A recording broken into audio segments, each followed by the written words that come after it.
Yang terhormat Bapak Ibu penilai uji kinerja, perkenalkan saya Maria Viani Delang SPD, mahasiswa PPG dalam jabatan LPTK Santo Yakobus Merauke, sekaligus guru di SDK Santa Maria Assumpta Kota Kupang. Pada video kali ini, saya akan membawakan materi yang berjudul Beriman berarti berjuang melawan godaan. Materi ini merupakan materi pelajaran agama Katolik kelas 2. Seperti apa videonya? Mari kita simak bersama-sama. Terima kasih. Salve.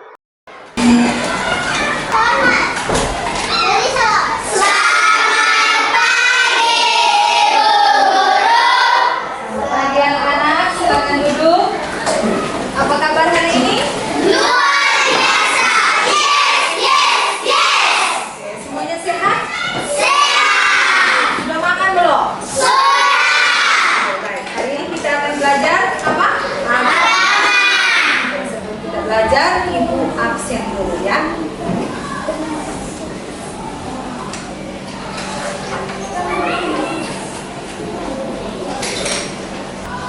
Alvaro.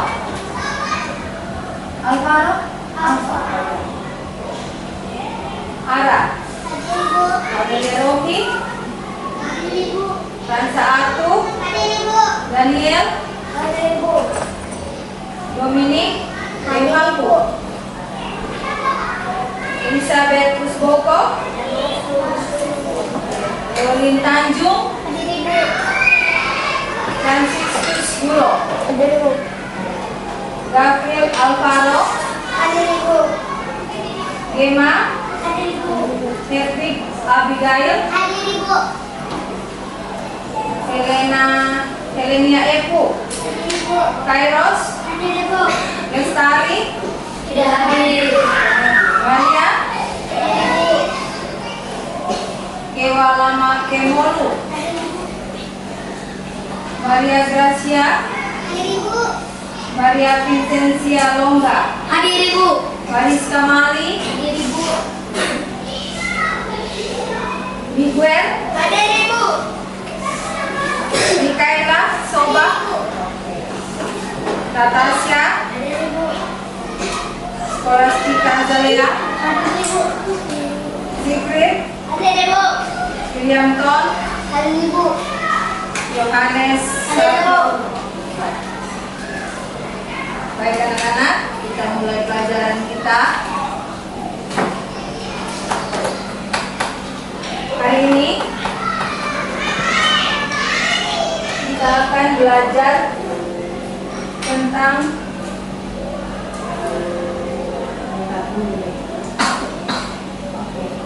beriman berarti berjuang melawan godaan. Semua baca sama-sama. Beriman berarti berjuang melawan godaan. Baik, anak-anak, ibu mau bertanya sedikit. Siapa yang sudah pernah lihat gambar setan atau iblis? Bagaimana rupanya? Ya? Ada tanduk. Ada warna merah. Apa lagi? Ada sayap. Ada sayapnya. Menakutkan atau tidak lihat gambar itu? Menakutkan. Itulah gambar iblis. Seperti itu. Gambaran iblis itu seperti itu. Nah, dan hari ini kita akan mau belajar tentang beriman berarti berjuang melawan godaan. Ya. Jadi anak-anak, godaan itu biasanya selalu datang dari iblis, ya, dari setan. Tapi sebelum itu kita awali dengan berdoa, ya. Siapa yang mau pimpin doa? Gemma? Oke. Ambil sikap yang berdoa yang baik. Kita duduk saja, ya. Ambil sikap berdoa yang baik. Semua mulai.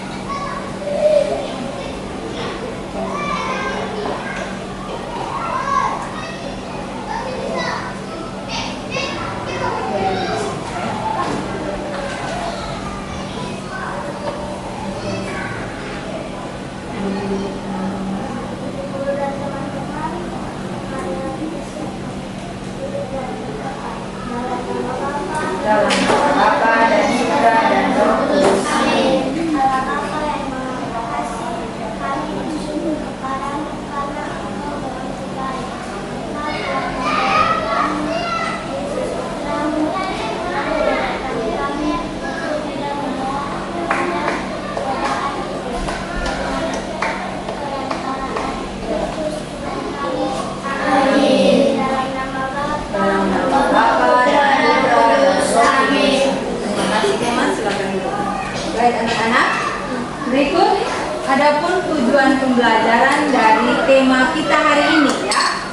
kita tadi tentang apa? Beriman berarti berjuang melawan godaan. Oke, tujuan pembelajaran kita hari ini yang pertama, siswa mampu menjelaskan godaan-godaan yang dialami Yesus ketika berpuasa. Lalu yang kedua, siswa mampu menjelaskan alasan Yesus rela berpuasa di padang gurun. Lalu yang ketiga, siswa menjelaskan cara-cara mengatasi godaan. Ya, mau tidak belajar ini? Mau.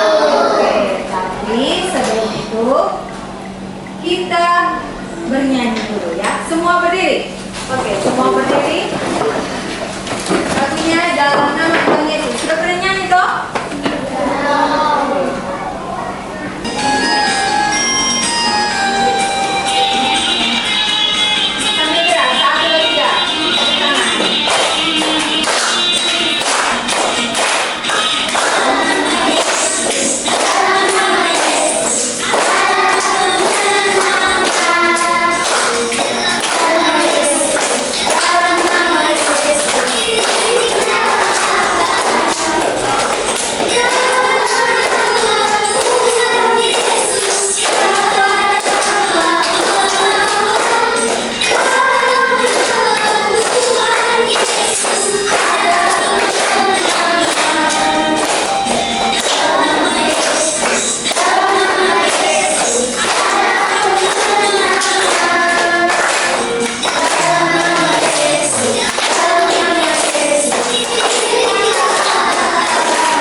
Oke, baik.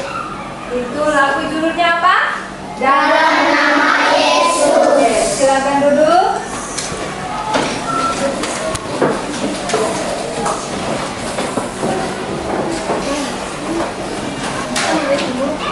Baik, sekarang anak-anak, ibu ajak kalian untuk mengamati gambar ya. Nah, sudah lihat gambarnya? Gambar ini ada ceritanya. Anak mau dengar atau tidak? Mau. Oke, baik. Itu duduk yang sopan. Oke. Ceritanya berjudul Ayo Katakan Sejujurnya. Ya, judulnya apa? Ayo Katakan Sejujurnya. Baik. Cerita ini menceritakan seorang anak yang bernama Andreas. Yang ada di gambar itu yang teman ya. Anak itu bernama Andreas. Ya. Jadi pada suatu hari Andreas itu sendirian di rumah.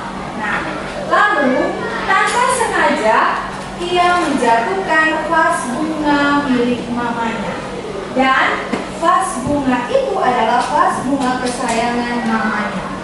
Nah, Andreas menyesal karena kurang hati-hati. Lalu ia berpikir, kalau sampai mamanya tahu, maka dia akan dimarahi oleh mamanya. Ya, itu adalah cerita pendek tentang Andreas yang bimbang. Ya, oke anak-anak. Baik, dari cerita tadi, kira-kira apa godaan yang iblis bisikan kepada Andreas? Siapa yang mau menjawab? Angkat tangan. Ya, Desri? Iya, iblis membisikkan agar Andreas berbohong saja kepada ibunya. Benar atau salah cerita tadi? Ya. Oke, berikut. Apa yang malaikat bisikan kepada Andreas? Ada malaikat juga toh? Ada. Oke. Jujur saja, artinya malaikat menyuruh Andreas untuk apa? Jujur. Nah, berikut, bisikan siapakah yang sebaiknya Andreas turuti? Kira-kira bisikan siapa yang harus Andreas turuti? Yang Miguel? Malaikat. Kenapa harus mengikuti bisikan malaikat? Karena? Karena apa? Karena malaikat itu baik. Oke, anak-anak. Lalu berikut, apa godaan iblis yang pernah kalian alami? Kalian pernah digoda dia? Oke, seperti apa itu? Apa godaan iblis yang pernah kalian alami? Ya, disuruh berbohong. Disuruh berbohong. Ayo lain? Yang lain?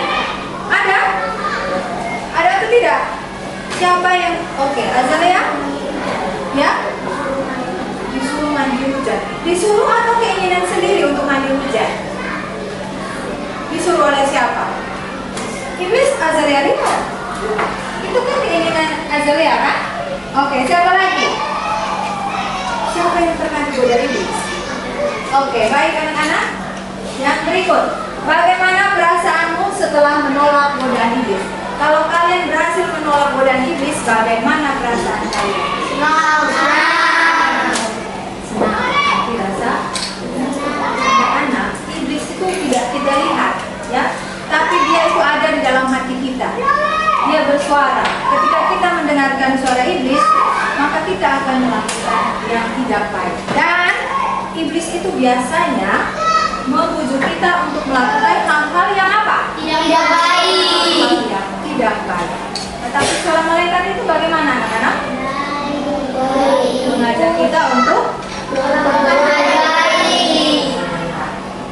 Oke, baik anak-anak, berikut kita lanjut. Anak-anak, silakan simak cerita kitab suci tentang pencobaan Yesus di padang gurun, ya. Simak baik-baik. Setelah itu nanti Ibu akan memberikan kalian gambaran kerja untuk dikerjakan bersama teman dalam kelompok.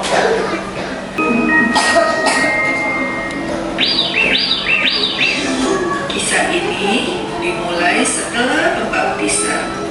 Roh Kudus membawa Tuhan Yesus ke padang pasir, suatu tempat yang panas, kering, dan hanya ada pasir-pasir saja. Di padang gunung ini juga banyak sekali hewan-hewan liar dan serangga-serangga yang berbahaya.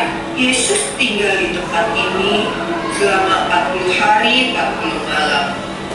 Yesus hanya berdoa dan berpikir tentang Tuhan yang sangat dekat dengannya, sehingga ia bisa kuat dan tetap tegar. Setelah 40 hari dan 40 malam, Yesus kini merasa kehausan, tapi dia tidak meminum seteguk air pun. Tuhan Yesus juga merasa sangat kelaparan, tapi dia juga tidak memakan satu makanan pun. Yesus hanya ingin berkonsentrasi berdoa dan dekat kepada Tuhan. Ternyata semua ini diperhatikan oleh iblis, musuh Tuhan. Dia melihat Yesus berjalan dan lahap.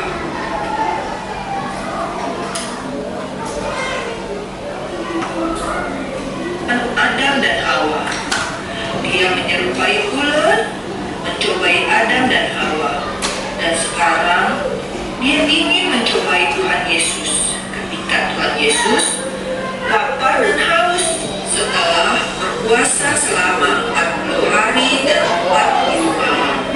Dia ingin Yesus seperti Adam dan Hawa yang tidak taat pada Tuhan.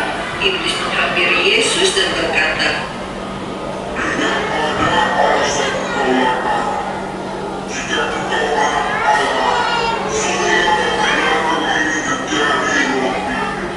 Tuhan Yesus tahu kalau dia dapat mengubah batu menjadi roti, tetapi dia tidak mau melakukan hal itu walaupun dia sedang lapar, karena dia tahu itu adalah salah.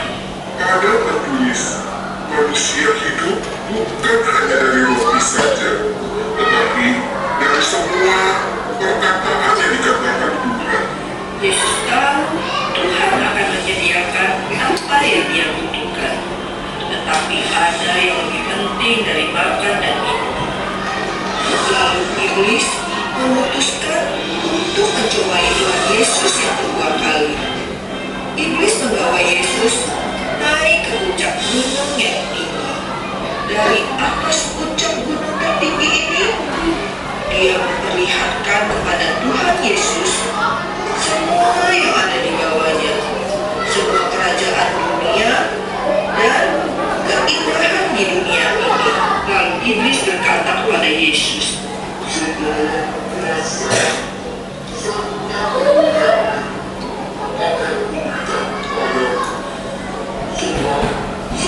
ini Tuhan sudah mohon padamu.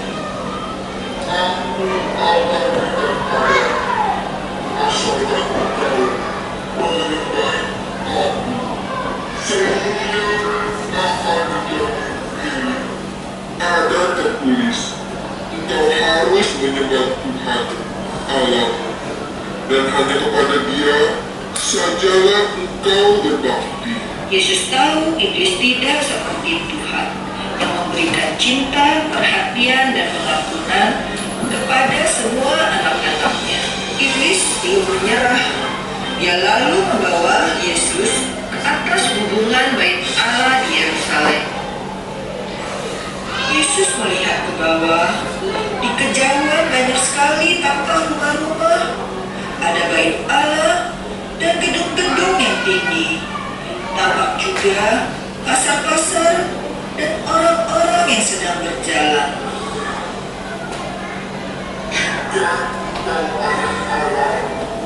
Jatuhkanlah dirimu ke bawah, sebab ada tertulis mengenai engkau, yang akan memerintahkan malaikat malaikatnya untuk melindungi engkau, dan akanlah engkau di atas tangannya, supaya kakimu jangan terangkat.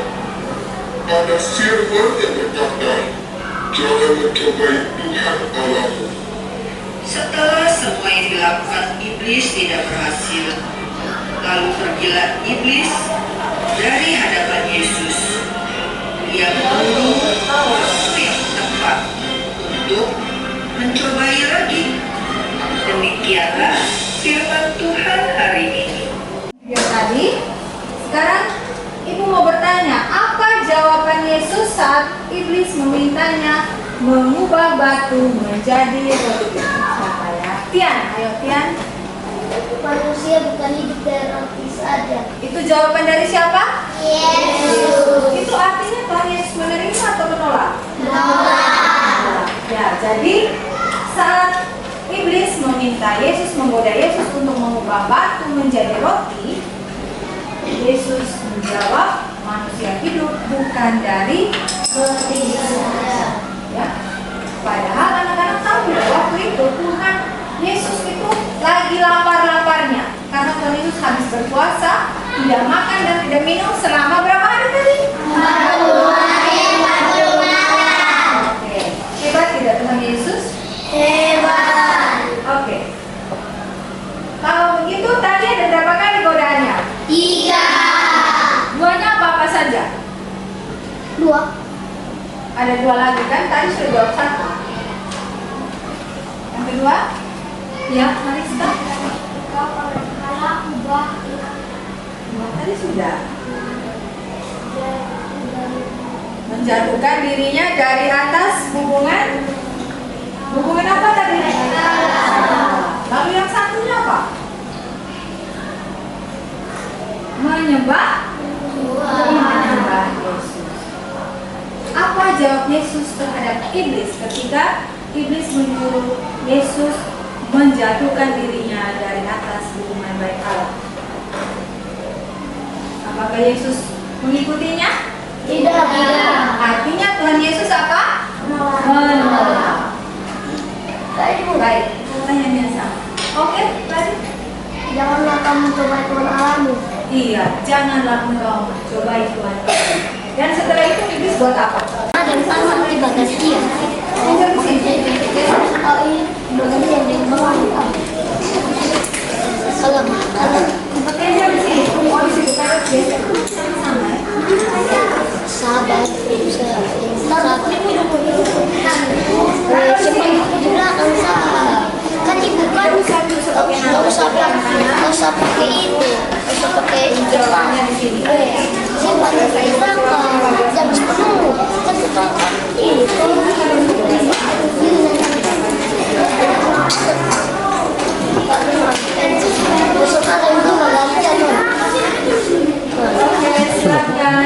Yang ini juga bergabung. Duduk di sini saja. Di sini. Antum di sini. Ini Tian juga di sebelah. Tian di ini asalnya geser ya. Geser. Tian di situ. Kau di sini. Itu dia suka start pakai Kau ini. di sini. Satu orang saja yang tulis ya. Ara yang tulis. Tian di sini. Ya. Baca pertanyaannya lalu jawab.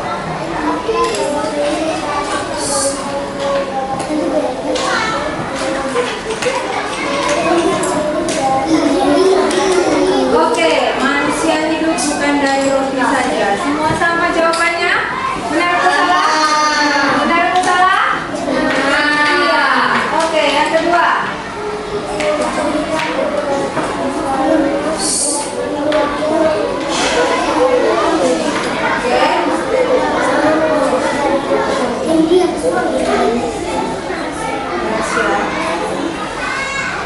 Nomor 3.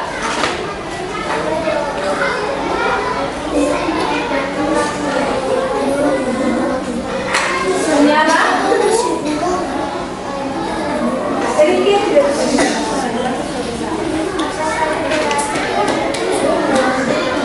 Oke, halo anak-anak, dengarkan teman ada di depan. Apa godaan yang sering dialami anak-anak?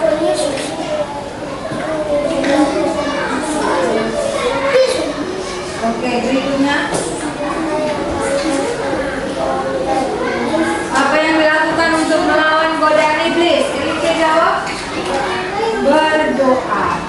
Sudah itu saja. Oke, tepuk tangan untuk kelompoknya Elike.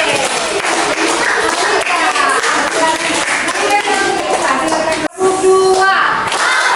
Tepuk 3. Tepuk 4. Tepuk 5.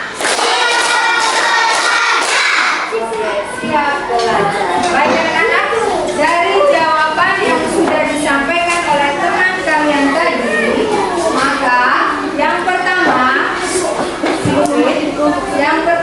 yang kita ambil pesannya adalah bahwa dengar baik-baik, Angel. Iblis menggoda bukan hanya kepada Yesus, tetapi iblis menggoda semua orang. Godaan iblis menyesatkan, maka harus kita lawan. Yang berikut, Yesus mengalahkan setiap godaan iblis karena Dia penuh dengan Roh Kudus. Yesus menolong setiap orang saat berjuang melawan godaan iblis. Berdoalah kepada Yesus, lawan dan kalahkanlah setiap godaan iblis. Ya, jadi anak-anak, iblis itu harus kita lawan. Ya, jangan sampai iblis menguasai hidup kita. Karena iblis itu mau supaya kita apa? Hancur. Kita berbuat jahat. Ketika kita berbuat jahat, kita mendapat hukuman, kita dihukum, maka iblis akan tertawa. Iblis selalu mengajak kita yang tidak baik. Ketika kita sedih, kita menangis, kita jatuh, kita hancur, barulah dia menang. Nah, kita harus mengalahkan iblis. Nah, cara apa tadi? Dengan doa. Apa lagi? Ke gereja, apa lagi? Meminta bantuan Yesus dengan cara apa? Berdoa. Ya. Iya, harus rajin ke gereja. Baik, anak-anak, iblis menggoda bukan hanya pada Yesus, tetapi menggoda semua orang beriman. Ibu kalian juga, kita semua bisa digoda kapan saja. Ya, demikianlah pelajaran kita hari ini. Ya, demikianlah pelajaran kita hari ini. Ibu harap apa yang sudah kita pelajari hari ini selalu kalian ingat dan kalian laksanakan dalam hidup sehari-hari. Jadi ingat dalam hati, iblis itu harus saya apa? Lawan. Iblis harus saya apa? Lawan. Oke, baik, terima kasih.